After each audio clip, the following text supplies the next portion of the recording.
Growing up in one of the most deprived council estates in northern England, I had 3 dreams. Firstly, I simply wanted to become financially independent. I also, from the age of 13, said I wanted to write a book so I could escape reality. And the third thing, I wanted to have my own family, one that was filled with love, lifelong love, rather than the broken home that I came from. Today, I'm Managing Director of Asia Pacific Operations for one of the world's largest outsourcing firms.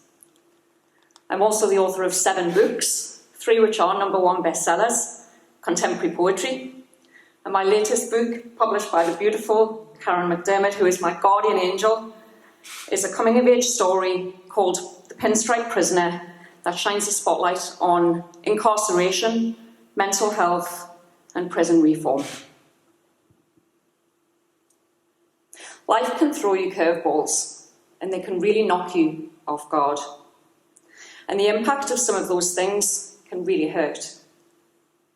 So for me, achieving those 3 dreams, it was everything. To be a mum, to work in the corporate world, and to be a writer. I've just celebrated my silver wedding anniversary and have 2 amazing children, one who is filming us today. Super talented, respectful, and kind children. All of my childhood dreams have become a reality through a couple of things: simple hard work and finding a way to dig deep and find unwavering willpower no matter what life throws at you. It's been a roller coaster, ups, downs, more ups and more downs. But I cut myself a break when I drop the ball, which is almost every day, especially when I'm travelling every week as a full-time senior executive on a flight.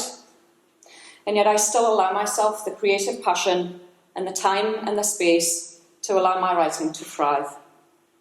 So whether it is embracing home and family and the lifestyle that you choose, or finding fulfillment in the arts, or influencing today's boardroom decisions for better outcomes in the world, women today can be unapologetically fearless. We can have it all. This is our time. Regardless of whether I'm writing a current affairs press article, a short story, a novel, or a slam poem, my writing always has one common thread: to increase awareness about socio-economics in urban life, and to put the spotlight on topics that I care about, like bullying, domestic violence, mental health. I've been really fortunate to have my work on anti-bullying and amplified to over 1 million students around the world. My TEDx talk, which is called Abandoning Superwoman on Krypton, is about embracing authenticity, the flawed cracks and all. It's been viewed over 100,000 times. I've built this amazing, incredible tribe of followers, many of you here today, everybody from street artists to at-risk teens, one who I mentor, a 14-year-old girl, to some of the most prominent figures at the top of their game on the corporate ladder. I'm incredibly privileged to have this wide audience worldwide, guiding others to find practical ways to overcome the setbacks and to take tangible baby steps to achieving the one big goal in life that you desire. Ultimately, I firmly believe we deserve a chance in life to become the best version of ourselves, but also that we are here to help others to achieve things they never thought possible. This is my purpose. I know I'm on a tight time, so I'm going to take 2 minutes. I am a poet at the heart, so I'm going to share a short slam poem, and it's called Breaking the Rules.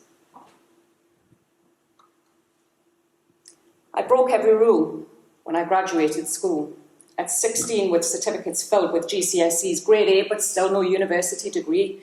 I couldn't afford to pay the fee when everything I earned from sweeping floors at the hairdressers, serving 6-pack bread buns in the bakers, flipping burgers wrapped in grease-proof paper, went to paying the council official dividends courtesy of government lip service assistance, and even the SES would struggle to rescue the girl who always knew life came with renewed daily missions.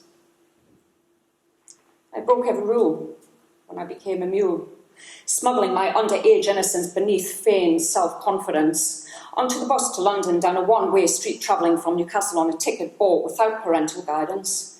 Because even though they say blood is thicker than water, it can also clot the veins, and I needed to cut the reins from my mother and never look back. And Papa didn't care from the day he left me standing alone there while he rushed upstairs with a burst artery that was bleeding instead of beating. Never coming back downstairs to see the girl, cut off her pigtails to transform into someone that dovetails into society. I broke every rule when I kept my cool because no one who comes from a broken home wants to be broken.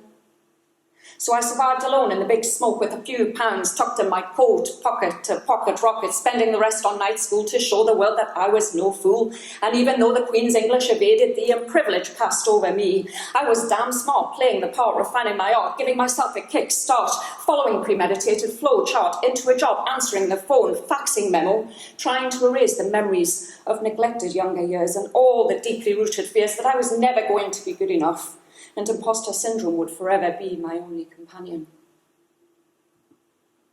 I broke every rule when I put on a jewel hat, corporate executive with a feather in my cap and my cap in my hand, working 24/7, building organisational brand. Before the darkness sets in and the sad hustle kicks in, as a poet with deeply rooted scars ingrained in a sonnet.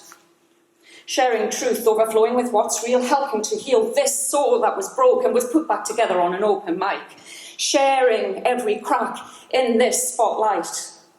Not caring if this poem is filled with so many loose threads it can never be wound on a spool, because I'm still the goddamn sharpest tool in the box that you can't box me into. Because I'll always be the girl who broke every rule in the school, who grew into a woman who would rather rhyme to make a dime than recline and decline back into old school.